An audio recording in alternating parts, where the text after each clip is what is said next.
वंदो गुरुपद कंज कृपा सिंधु नर रूप हरि महामोहतम पुंज जासु वचन रवि कर निकर। श्री सद्गुरु महाराज की जय। पूज्य गुरुजन सत्संग अनुरागी सज्जन वृंद, पूज्या माताओं बहनों,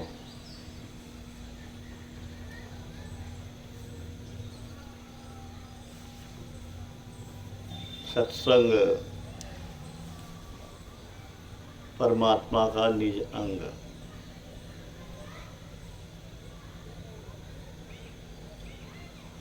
इससे बड़ा कोई यज्ञ नहीं, इससे बड़ा कोई लाभ नहीं।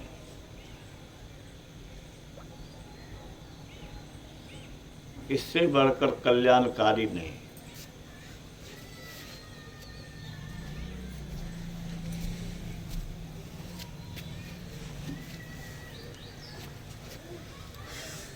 गुरु महाराज के शब्दों में सत्संग उन्नति के उच्चतम शिखर पर पहुंचाता है। उन्नति का उच्चतम शिखर ईश्वरत्व है, परम पद है, सर्वोच्च स्थिति है।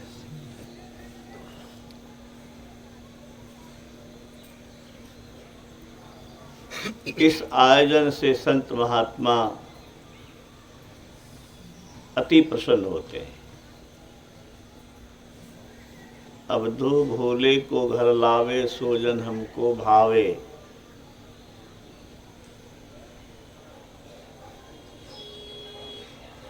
कबीर साहब के शब्द में, भगवान कृष्ण के शब्दों में,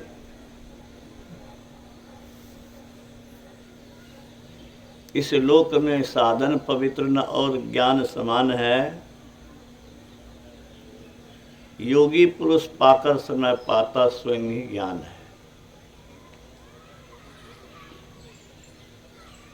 साधन सत्संग पवित्रतम साधन, ईश्वरत्व का सर्वोत्तम साधन। सत्संग से विवेक होता है। बिनु सत्संग विवेक न होई। गोस्वामी तुलसीदास। गुरु महाराज सत्संग योग भाग 4 पारा 101 में लिखते हैं, ज्ञान बिना कर्तव्य कर्म का निर्णय नहीं हो सकता।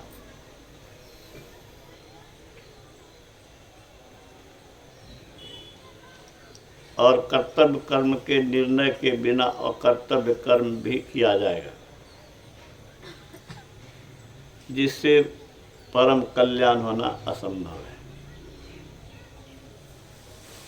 सब कोई कल्याण चाहते हैं।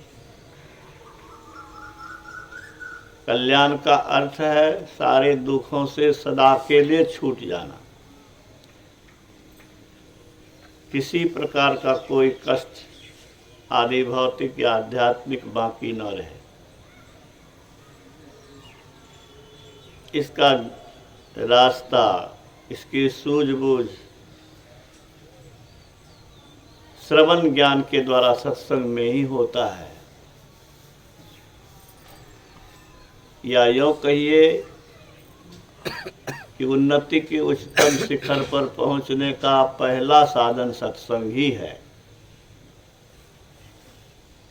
प्रथम भक्ति संतन कर संग। तो भगवान कृष्ण ने कहा कि तेरे मेरे इस संवाद को जो लोगों के बीच फैलाएगा, उससे बढ़ के प्रिय मेरा कोई कार्यकर्ता नहीं। आप तो लगे हुए हैं पूरे। फुल टाइमर बन करके कराते रहते हैं।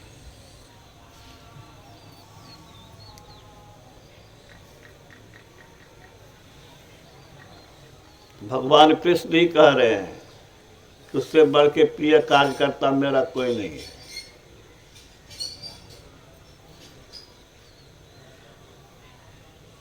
राष्ट्रकवि दिनकर ने लिखा,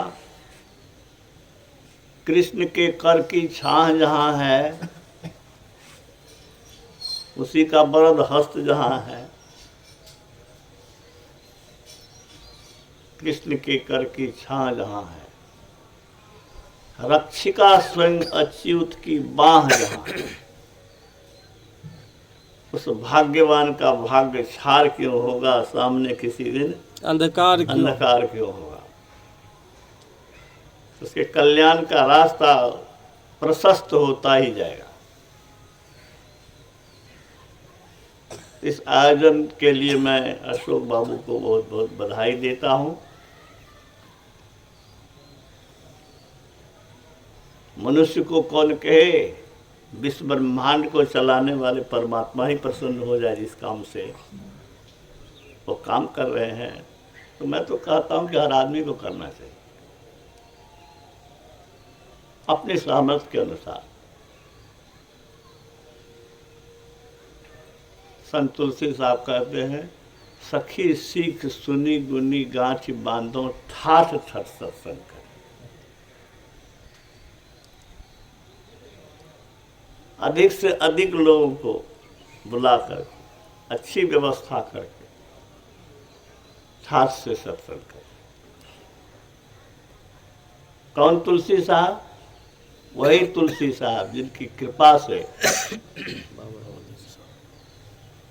बाबा देवी साहब जैसे संत धरती पर आए, जिनकी कृपा से राधा स्वामी साहब संत आए। राधा स्वामी साहब के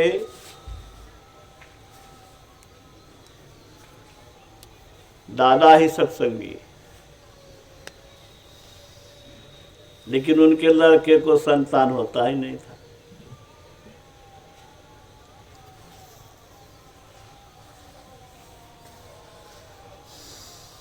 उनकी मौज हो गई। बरसात का समय है, खाली पांव चले आ रहे हैं, थालों कीचड़ लगा हुआ है, धूप का था। कपड़े लोग सुखाने के लिए कीमती रेशम सिल्क पसार दिए थे। अब परीक्षा ले रहे हैं कि क्या कर रहे हैं पता नहीं, लेकिन उसी पर से वो चले आए। जो होता है जान करके ही आए, देखे क्या असर होता है मन पर। हम अंदाज लगाते हैं।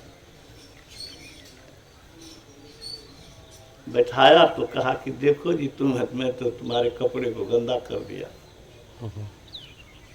कहा कपड़े का और मेरा भी अहोभाग्य है कि आपके चरण उस पर पड़ गए। कहा बहुत चिंतित तुमको देखते हैं। कहा मैं चिंतित तो नहीं हूं, लेकिन मेरा बेटा जो है चिंतित है, इसको संतान नहीं हो रहा है। कहा आपकी संतान होगा, लेकिन उसको साधारण नहीं समझना, वो विश्व में प्रकाश फैलाएगा। तो इनको तो संतान नहीं होता था। बाबा देवी साहब के पिता को संतान होता था, मर जाता था। उनके ऊपर भी कृपा हो गई। बाबा देवी साहब और राधा स्वामी साहब में कौन 19 है कौन 20 है कहना मुश्किल है। जो व्यास गए हैं वो जानते हैं राधा स्वामी साहब का कितना बड़ा प्रचार है। हजारों एकड़ जमीन का कैंपस है व्यास स्टेशन। एक टाइम में 10,000 आदमी बैठ के खा सकते हैं।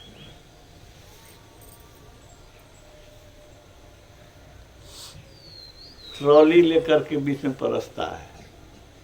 ट्रॉली में भात है, रोटी है, सब्जी है, एक आदमी भात है। हाथ में उठा के नहीं, ट्रॉली में हम लोग खाए हुए हैं।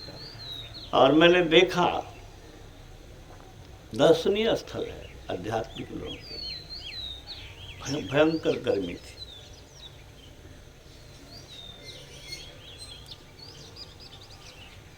कैंपस घूमने की इच्छा हो गई, थोड़ा टहल रहे थे। जेंटिलमैन सब पिचिंग कर रहे थे, देखने से ही लग रहा था कि बड़ा अवसर है। तो हम रुक गए, हम जिज्ञासा किया तो कहा कि फौज के लेफ्टिनेंट कार सेवक का काम कर रहा। कुछ आगे बढ़े, थोड़ा और दक्षिण गए, प्यास लगी, भयंकर गर्मी थी, प्रचंड धूप। पानी कहाँ पिए? कहा कि यहाँ पर नल लगा हुआ है, पी लीजिए ना। कहा कि तो गर्म पानी होगा। कहा नहीं, बिल्कुल ठंडा पानी।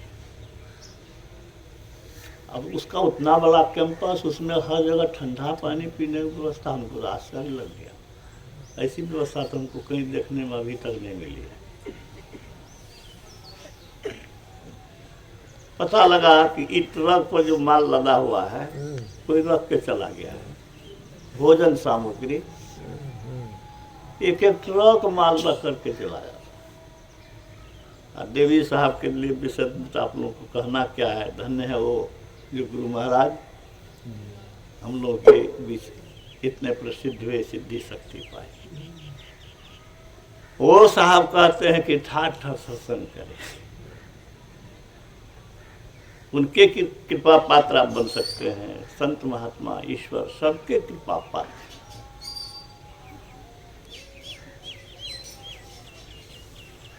सत्संग नहीं हो तो सारे दुखों से छूटने का उपाय कहाँ मालूम हो।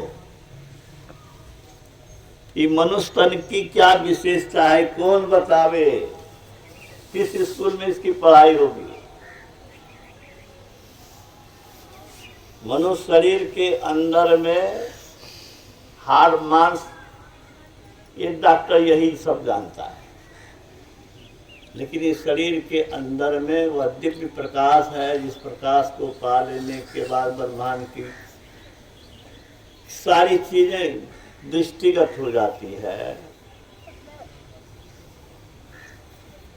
और उस दृष्टि को पाने के बाद शरीर पड़ा रहता है, ब्रह्मांड में सैर कर सकता है, बिना सवारी के सैर करेगा, शरीर पड़ा रहेगा।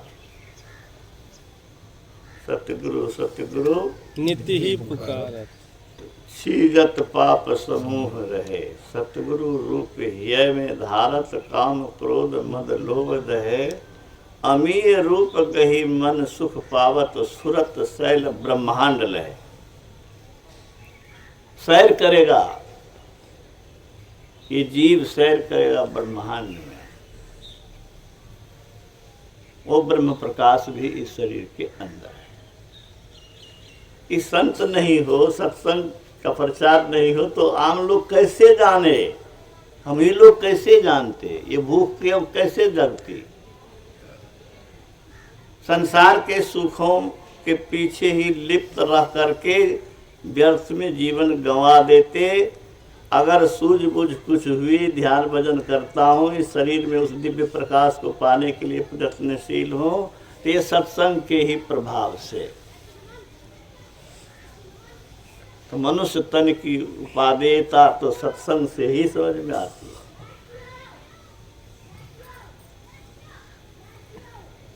इस शरीर के अंदर में गुरु महाराज कहते हैं ईश्वरीय शब्द है, जिस शब्द से सृष्टि बनी है, जो शब्द परमात्मा से मिला देता है।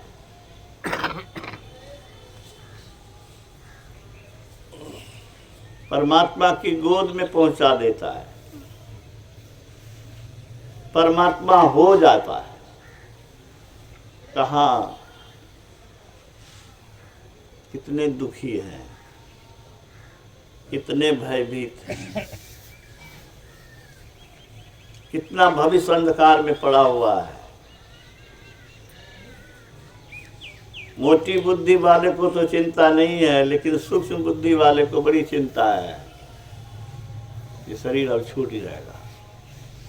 कुछ कर नहीं पाए, एक को दो सीढ़ी ऊपर नहीं चढ़े। आज भी एक भक्त कह रहा था मेरे निकट, वह देखता है कि संसार जगत अथाह भयंकर भवनिधि, जहाँ सब दुख की रीति, कल वो रोया है, परसों वो रोया है, तरसों वो रोया है, कौन नहीं रोया, कौन नहीं छटपटाया, कौन नहीं रोओगे, कौन नहीं छटपटाओगे, शरीर सब में रहोगे और शरीर के स्वभाव से बच जाओगे, कैसे हो सकता है? शरीर का स्वभाव ही है नष्ट होना, शरीर का स्वभाव ही है सुख दुख में पड़े रहना, संसार का नियम है दिन और रात होना, तो शरीर में भी अनुकूल और प्रतिकूल होना, कभी हंसना तो कभी रोना। सत्संग से ही यह विवेक होता है, बुद्धि जगती है, नहीं तो सुख में तो आदमी मस्ता जाता है, अकर्तव्य कर्म करने में लग जाता है, अहंकारी हो जाता है। अब हम लोग को अहंकार काहे के लिए होगा?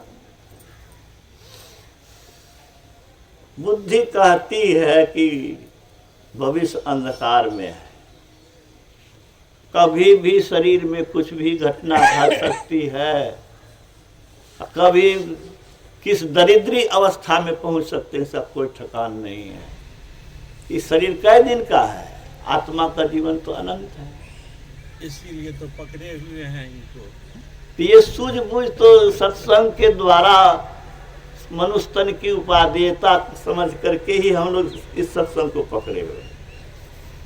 गुरु महाराज ने कहा मनुष्य में दो प्रधान बातें हैं, दो ही मुख्य बात है, ईश्वर भक्ति और सदाचार। सदाचार।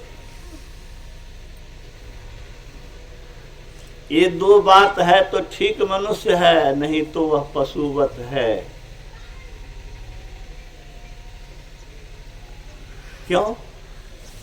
इसीलिए कि मनुष्य ही ईश्वर भजन करके, सदाचार का पालन करके, पाप से बच करके अपने को सारे दुखों से सदा के लिए छुड़ा सकता है। यह काम पशु नहीं कर सकता। अभी आपने पाठ में सुना कि बड़े भाग मानस तन पावा, सुर दुर्लभ सब ग्रंथ ही गावा। गुरु महाराज ने व्याख्या करते हुए कहा एक बार प्रवचन में कि लोग कहेंगे कि देवता तो इतने शक्तिशाली हैं, इतने समर्थ हैं कि लोग को वरदान देते हैं, वो मनुष्य शरीर के लिए क्यों ललायित रहेगा? तो उपनिषद में यह कथा है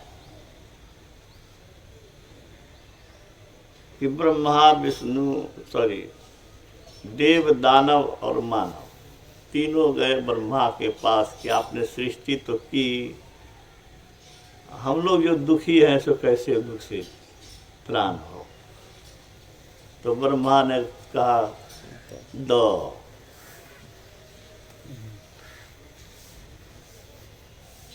दानव ने कहा कि हम समझे नहीं क्या दो से कैसे दुखों से त्राण हो?